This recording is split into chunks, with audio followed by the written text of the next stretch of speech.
Hello student, today we will discuss exercise 12.2 example number 4। आज हम exercise 12.2 start कर रहे हैं जिसका example number 4 क्या है, फैक्टराइज करना है आपको किसको, x square plus 8x plus 16 इस एक्सप्रेशन को आपको फैक्टराइज करना है इस question. Now x square plus 8x plus 16 है, इसको सॉल्व करने के लिए देखिए 16 के फैक्टर क्या होंगे, 4 इंटू 4। 16 को हम किस तरीके से राइट कर सकते हैं, 4 इंटू 4, 4 4 जा 16 will come.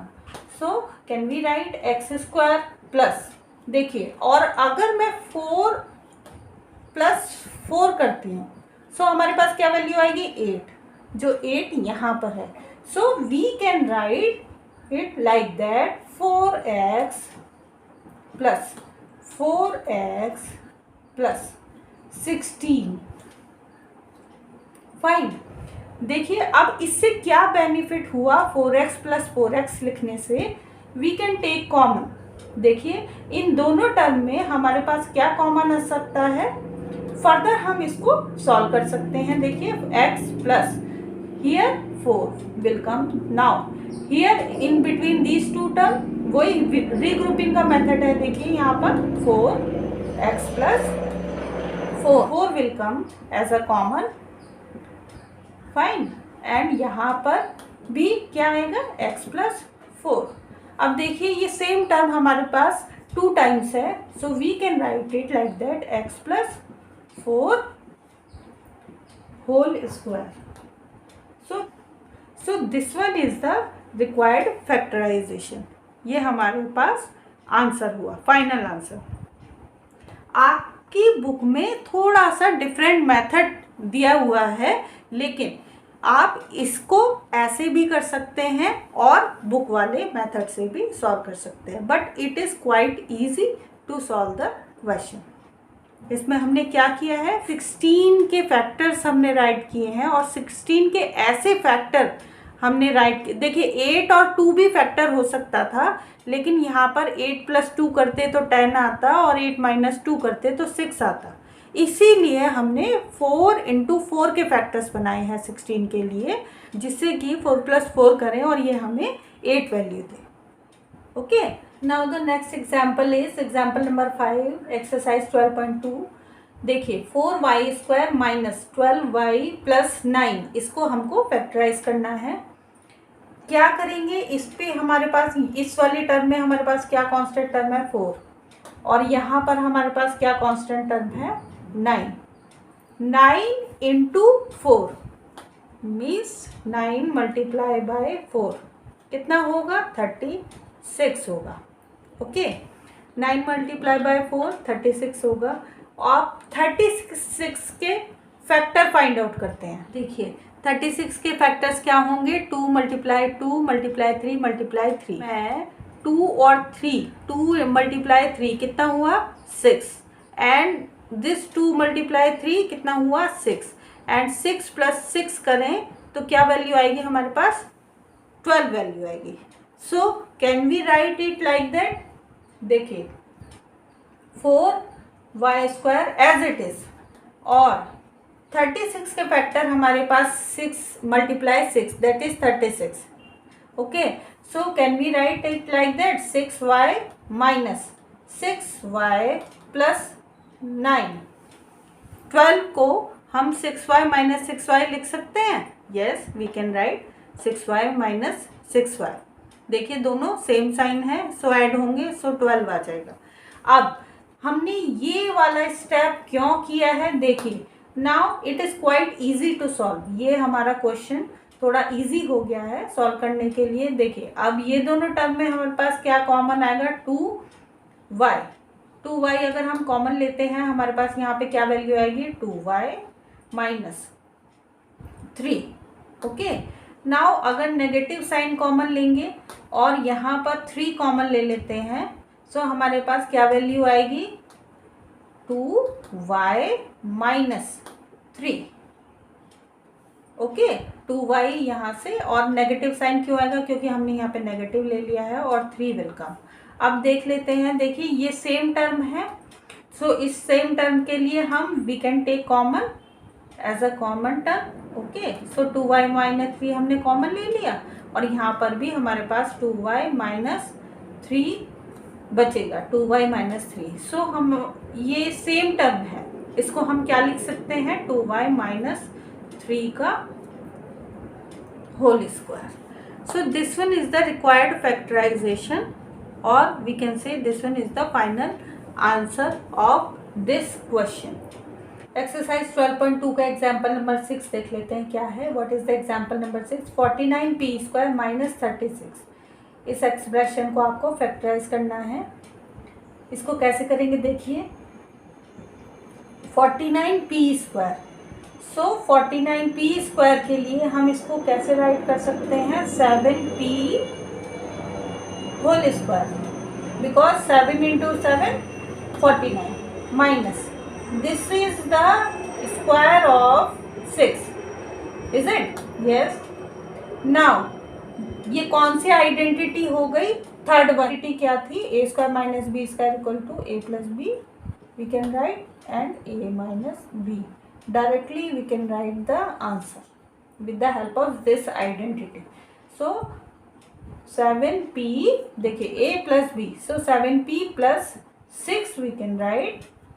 Now here 7p minus 6 we can write. So this is our final answer.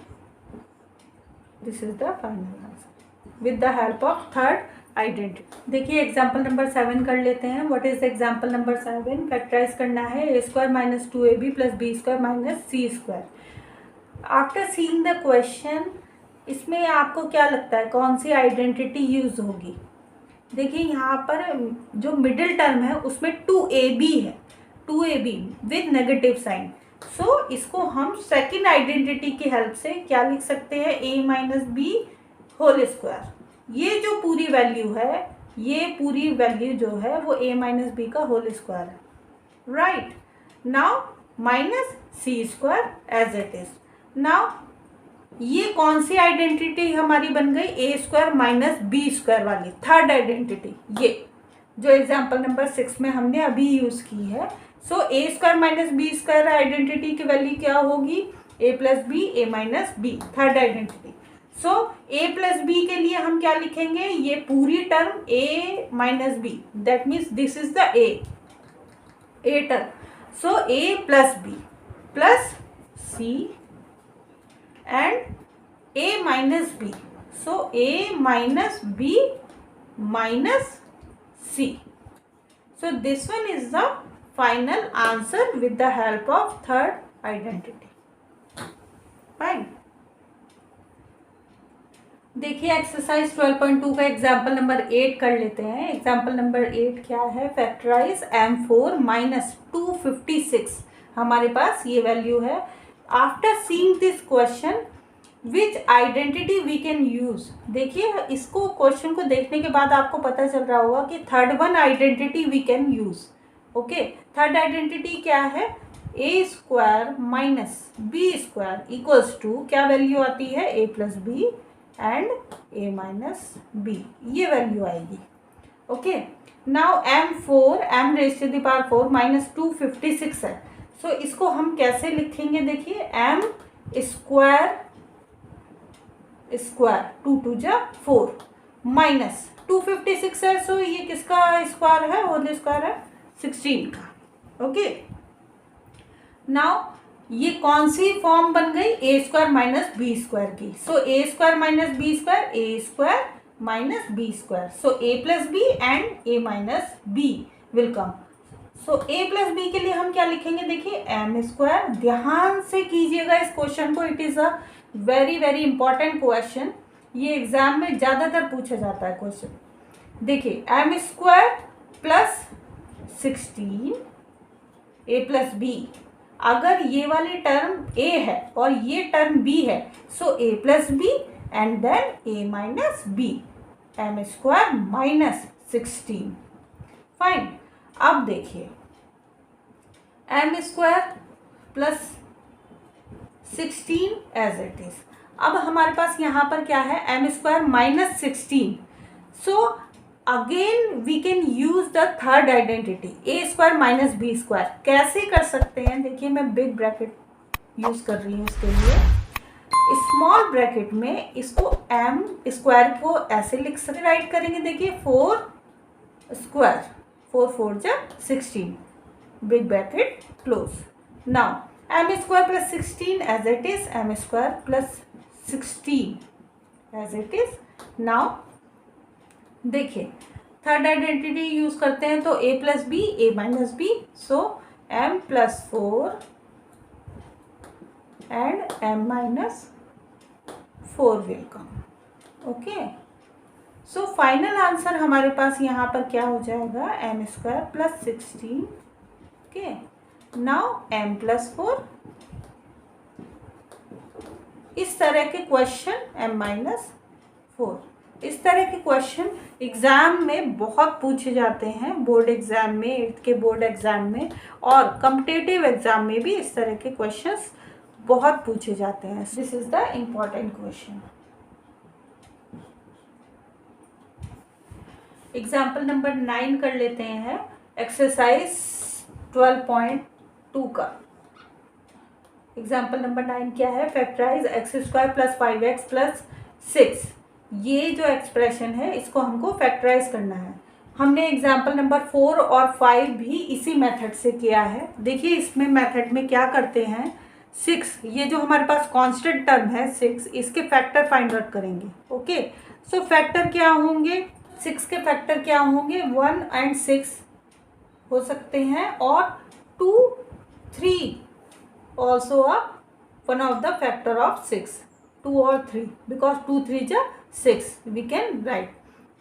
If we are taking 2 and 3 factor of 6, then 2 plus 3 equals to 5 will come.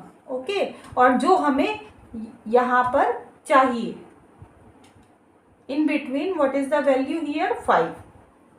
So 2 plus 3 equals to 5. So we can write it like that, x square plus 2x 3x plus 6. Now x take common, now x plus 2 will come plus 3. If we are taking common, then x plus 2 will come. Now again we can take common here, x plus 2. So what left? What is the value? X plus 3 will come. So these are the factors, final factors of this expression, x square plus 5x plus 6. इसमें देखिए एक बार और मैं आपको revise करवा देती हूँ इस मेथड को. देखिए क्या है, ये जो हमारे पास कांस्टेंट टर्म है इसके फैक्टर्स फाइंड आउट कर लेते हैं. इसके फैक्टर क्या होंगे? 6 के, एक तो 1 और 6 होगा, 6 1 जा 6, और दूसरा फैक्टर क्या हो सकता है? 2 एंड 3, 2 3 जा 6. सॉल्व करने के बाद this is the final answer. Number 10 is factorise Y square minus 7y plus 12. इसको आपको फैक्टराइज करना है. 12 के factor find out. First step is what are the factors of 12. देखिए 12 के फैक्टर क्या होंगे? 4 3 जा 12, 4 इंटू 3 वी कैन राइट, 4 3 जा 12. ओके, नाउ अगर मैं 4 प्लस 3 लिखती हूँ, so what is the value? 4 plus 3, that is 7 will come. So here हमारे पास क्या वैल्यू है? 7 है. So we should take 4 and 3 factors of 12. देखिए यहाँ पर 12 के फैक्टर 6 इंटू 2 भी हो सकते हैं, लेकिन अगर मैं 6 माइनस 2 या 6 प्लस 2 करती हूँ, सो 7 विल कम और not? No, 7 will not come. So हमने क्या फैक्टर लिए हैं? 4 एंड 3. देखिए अब इसको कैसे सॉल्व करेंगे? 4y square minus 4y minus 3y plus 12. देखिए दोनों का नेगेटिव साइन होगा, बिकॉज 4y और 3y को ऐड करेंगे तभी हमारे पास 7y वैल्यू आएगी. Okay, now y take common, y minus 4 will come, minus 3. Now here y minus 4. Fine. Now y minus 4 again common, y minus 3 will come. So this is the final factorization of this expression, or we can say this is the final. Now example number 11 देख लेते हैं. What is the example? Rise Z square minus 4z minus 12. इस expression को आपको factorise करना है. सो what is the constant term here? 12. Okay. Now 12 के क्या फैक्टर हो सकते हैं? देखिए 4 and 3. 4 3 जा 12. One more factor is there, 6 and 2. Okay, 6 2 जा 12. Okay. Now अगर 6 minus 2 करें, if 4 will come. So we should take 6 and 2 as a factor of 12. Now here देखिए z स्क्वायर माइनस 4z है हमारे पास. 4z को आप कैसे राइट कर सकते हैं? 6z plus 2z. y plus 2z because negative के 4z चाहिए हमको. Okay, with the negative sign 4z is there. So अगर नेगेटिव के 6z होंगे और पॉजिटिव के 2z होंगे, देन ओनली नेगेटिव के 4z will come. Okay. Now minus 12. Okay. Now z as a common term. Now z minus 6. Okay. Now 2 as a common term. Now here z minus 6 will come. Okay. Now z minus 6 common. Here what left? Z plus 2. So this one is the final factorization value. चलिए example number 12 देख लेते हैं. What is the example number 12? 3m square plus 9m plus 6. इसको आपको factorise करना है. Factor find out करने हैं इसके. देखिए इसमें क्या है, एक कॉमन टर्म है. तीनों टर्म में एक कॉमन टर्म है, that is 3. So take common 3m square, 2 will come. Okay. Now 3. अब देखिए हमको इसको सॉल्व करना है. इसको कैसे सॉल्व करेंगे? देखिए इस वैल्यू को हम ऐसे राइट कर सकते हैं, m square plus 2m plus m plus 2. Why I am writing like that? Because 2 के फैक्टर क्या होंगे? देखिए यहाँ पर 2 के फैक्टर क्या होंगे? 1 and 2. 2 1 जा 2. Okay. And 2 plus 1 3 will come. So we should write like that. Now 3 as it is. Okay. से m कॉमन लेते हैं. सो m क्या बचेगा हमारे पास? m plus 2 will come. Now here 1 take common, m plus 2. Fine. Now the next step is 3 m plus 2 take common. So what left? m plus 1. Fine. So the final answer of this expression or final factor form of this expression is 3 m plus 2 and m plus 1. This is the final answer. देखिए इसमें क्या है, थोड़ा सा different question है ये. इसमें क्या है, सबसे पहले अगर तीनों टर्म में कोई कॉमन टर्म है वो हमने यहाँ पर कॉमन ले ली, और उसके बाद ये जो अंदर टर्म है इसको हमने फैक्टर फॉर्म में राइट कर दिया. देखिए तो इसका वैल्यू हमारे पास क्या है? m plus 2 m plus 1 और 3 एज इट इज़ है, क्योंकि हमने इसको स्टार्टिंग में ही कॉमन ले लिया था. अब मिलते हैं अपने नेक्स्ट वीडियो में. तब तक के लिए बाय बाय.